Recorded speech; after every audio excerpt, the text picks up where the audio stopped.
Hey, welcome back to our series on exercising with individuals with the autism.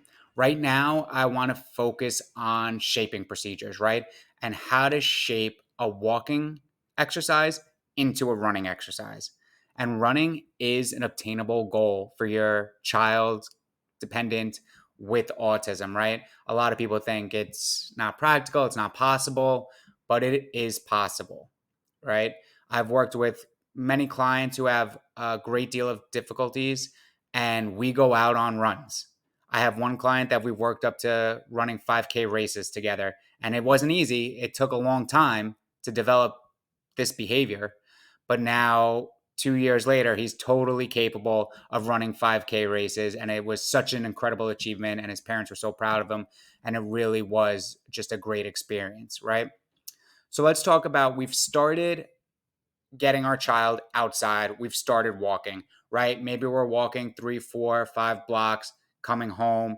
Maybe we're taking our child to the track. We're going 3, 4, 5 laps around the track, or we're going to the train station and coming home.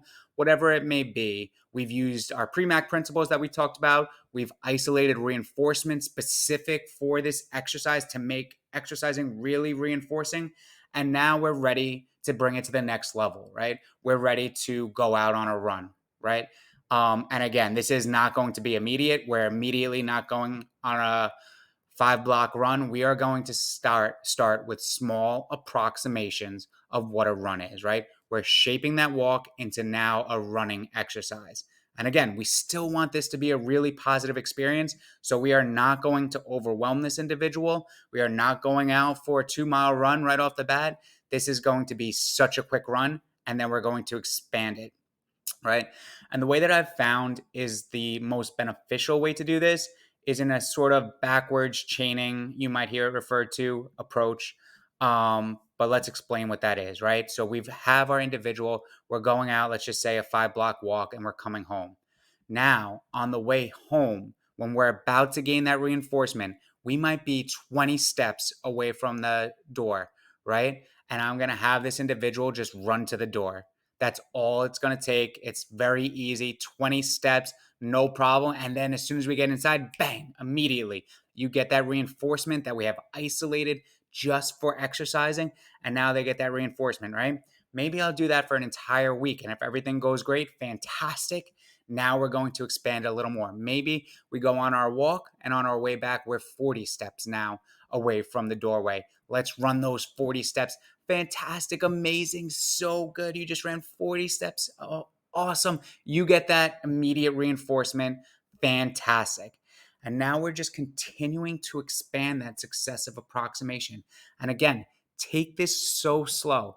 There is no rush. We're already getting our exercise in with the walk, right? We're just trying to develop a more efficient exercise. We want to get that heart rate. We want to work on our cardiovascular, right? Especially when we see those numbers of cardiovascular disease with these individuals, right?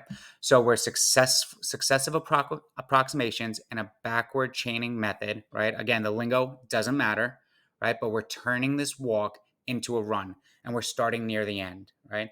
20 steps away, that's good for a week. Then we go to 40 steps away. Then he's doing great for another week. Now we go to 60 steps, then 80 steps. And then all of a sudden, maybe something happens where he gets angry and he doesn't want to do this anymore. Maybe we go back another step, right? Okay, let's go back to 30 steps away from the house. And then we build up again. But again, keep it super positive. So much praise, attention. Immediately gain that reinforcer once you get in the door for that thing that we had isolated for that individual for exercise, right? But it's starting from the back on the way home. Now we run. Now we expand that distance, expand that time, expand that time, expand that time, right? So that's successive approximations. That's shaping our walk into run. Next, we are going to talk about using treadmills either in the home, in the gym. I think these can be really great strategies for individuals. So I'll see you then.